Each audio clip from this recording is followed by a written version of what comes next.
Hello everyone, and welcome back to a Let's Play of The Wolf Among Us with your host Invalid. It's been a while since I played this game, yet again. Had a rather lengthy hiatus after I came down with a virus of some kind, upper respiratory kind of stuff, so as you can probably hear, I'm still not totally ready for the outside world, but I am doing much better than I was. And hopefully I won't be hacking and coughing too much. But we're just having another intermission today. This is going to be the last of this kind of video. There will be one extra video after we finish episode 5, but that will be kind of more of an afterthought once we look through the extras and really wrap things up here. But for now, let's take a look at some character profiles in the Book of Fables.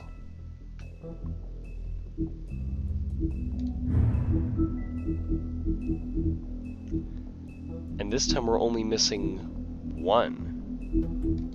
Wow. I did good. Alright, so let's start here. Alright. I do believe that the last entry we had was Bloody Mary. Okay, yeah, there's a little banner that's saying it's a new one. Alright. Silver bullets, wolf's weakness. The legends of great and magical wolves often make mention of their weakness against weapons made of silver. And those tales bear out to be true.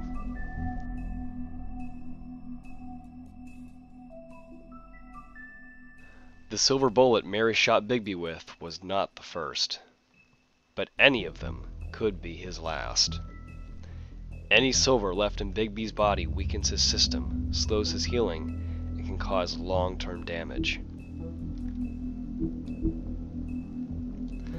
I find it interesting that they refer to silver specifically, at least in Bigby's case, and this is canonical according with the Fable series as well.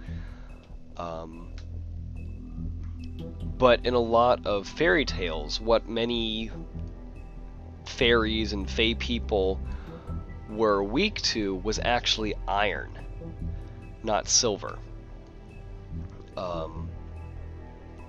It was considered in folklore to be like basically their arsenic. You know, it was basically their kryptonite. And just so much as touching iron would burn a fairy's fingers or a gnome or whatever. I find it interesting that they took a little twist on it and went with silver instead of iron. Just a little tidbit that I thought would be interesting for you guys. Snow White, the acting deputy.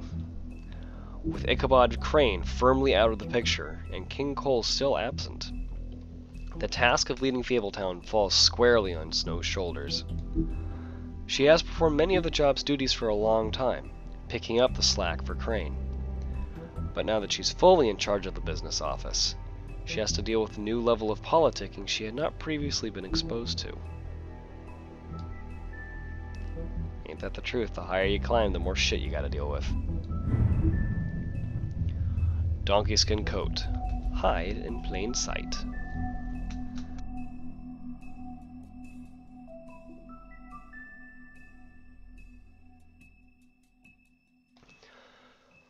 Only the truly beautiful will fully understand the power of a coat that makes its wearer appear ugly. It is the power to be invisible while still being seen. Unfortunately, its value can also be hard to see. But it is still a magic coat, and to some collectors, that is enough. Like for the crooked man that we met in the last episode, finally, who seems to have a major issue with his eyeball. Unlike the Jersey Devil, who has no eyeballs. At least not without his glamour. The Garden State Goon. Not all the fables who came to this world landed in Fabletown. There are those who scattered across the farthest corners of the earth. and there are those who simply prefer the Garden State to the Empire State. Such is the Jersey Devil. Reports of its appearance have varied, although most accounts make mention of leathery wings. But an encounter with a certain axe of legend some years ago has temporarily rendered that feature absent.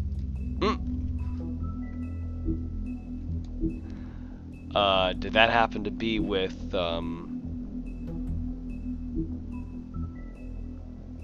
what's his face? The Woodsman? Was that his axe that did it? That's actually kind of a neat touch, because I didn't remember, I read up on the Jersey Devil before, I didn't remember that he had wings though. It was like some odd years back in like middle school or something. And I didn't remember that factoid about leathery wings, but that's kind of a cool little detail that they mention in this. The thought that goes into his design. Ah, the Woodsman's axe. Ensorcelled by druids. Once just a simple tool for felling trees, the axe became much more when it was ensorcelled by druids and marked with their runes. But it truly became an object of legend when the woodsman used it to slice the big bad wolf from nape to neck in protection of Little Red Riding Hood. It may carry old world charm, but its simplicity of design and quality workmanship make it an effective tool or weapon even today. As we have seen, it has sunken its fang into many a head as of late.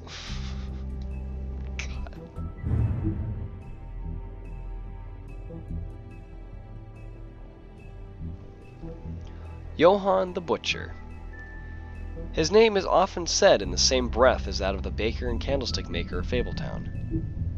And like those other tradesmen, Johann the Butcher's storefront has served Fabletown for ages.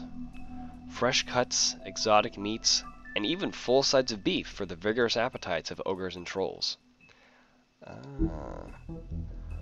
But Johann's business has fallen on hard times and fallen in with the wrong crowd.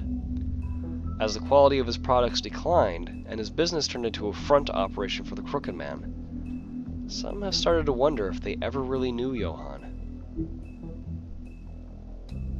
Well, shit happens sometimes. Bluebeard's money. One might think that Bluebeard donates funds to the Fabletown government for nefarious purposes, seeking special favors, or to have a louder voice in government proceedings. But what he really wants is stability and strength, because, as far as Bluebeard is concerned, Fabletown exists to insulate him from the Mundy world. As much as his money can be a sword, it also serves as a shield. Huh.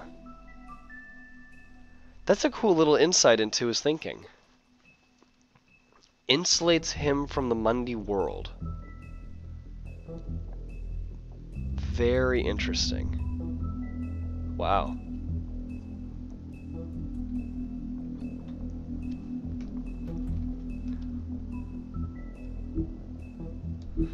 That explains a lot with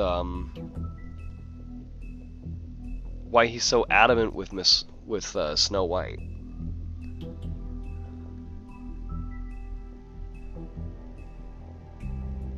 And again, it makes me re-question his motives a little bit, because I know he's a shithead. But he does more or less have the interests of the Commonwealth in mind. More for his own gains, of course, but that's a really interesting bit right there. He is a thorn in our side, but I know he's not our enemy. Partly because I've already read through the entire Fables comic series.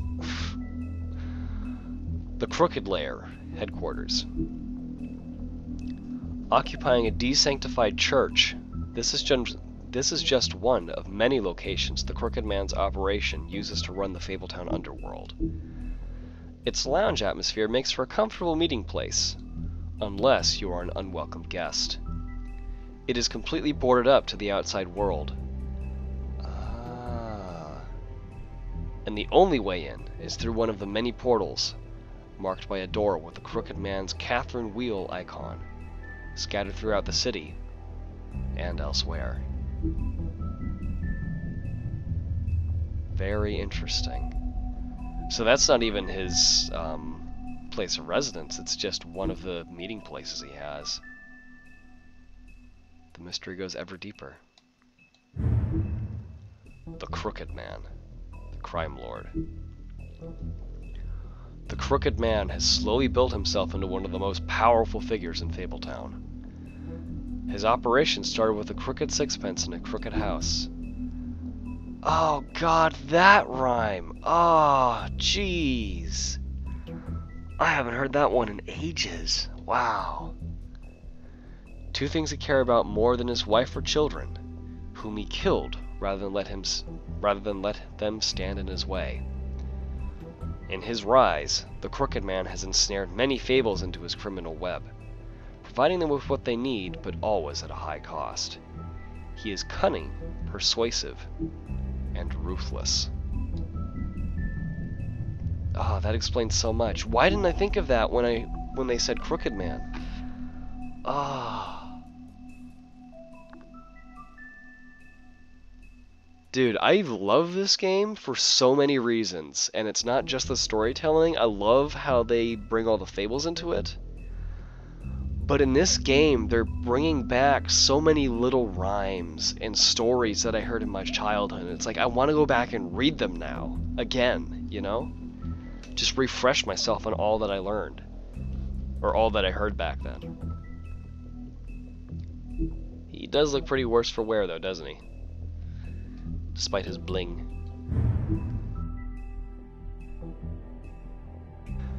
Tiny Tim, the Sentry. While most fables theorize that their longevity and overall well-being is improved by the Mundy world's knowledge of them, for a select few that does not seem to apply.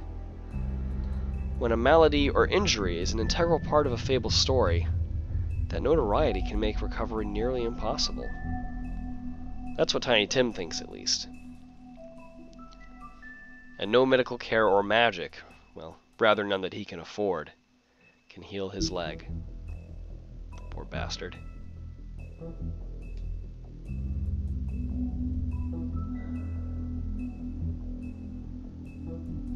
That is a really interesting point, though, isn't it?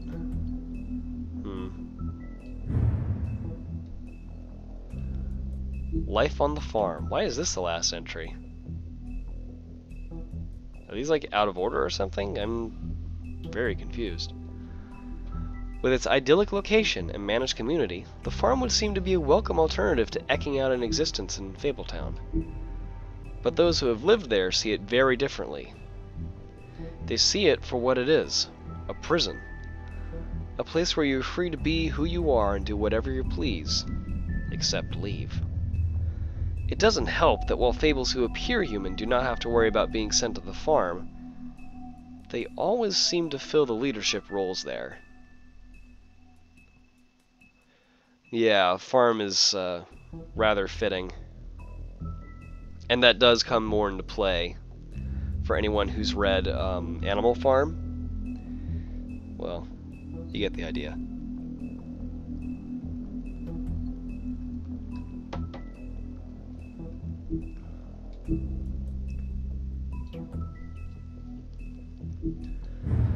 So we just have episode 5 left and a few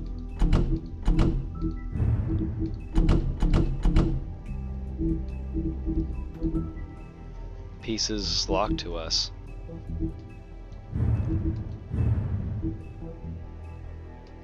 Man, that is crazy that we've already come almost all the way through this game. And it's so surprising to me too, because every episode feels like it's so long, and I go back and edit it, and I'm lucky if I have 2 hours of footage. So this game is really not very long. It's actually surprisingly short, which is fine. I mean, there's so much going on that this game is densely packed with just all sorts of stuff that's going on. personal issues that each of the characters are having, the story of Fabletown, Bigby and his past, and then on top of it all, we have this whole plot with the Crooked Man, which is essentially superseded. Even though it's directly involved, it's kind of a situation that superseded the deaths, the murders of Faith and Lily. So it's rough. It's really rough, and they somehow managed to compact all of it into this short little game. It's not too short though. I'm really enjoying it. So next time, hopefully we can find a way to bring down the Crooked Man, or at least negotiate with him to be a more supportive part of the society of Fabletown, and not necessarily a crime lord. But I imagine it will inevitably come to blows. And on that account, I think we may know who our murderer and the orchestrator of all of that is. My guess is Bloody Mary is the murderer, and Crooked Man clearly is the orchestrator. But that gives us a new problem to solve. How do we deal with them? Because they will not go quietly, I can assure you that, at least with Bloody Mary. The Crooked Man, unlikely, but I'm sure we'll find a way. Anyway, thank you guys so much for watching. Hope you enjoyed this short little intermission video, and I will see you in the final episode of The Wolf Among Us. Until then, have a wonderful day, everyone, and take care. Bye for now.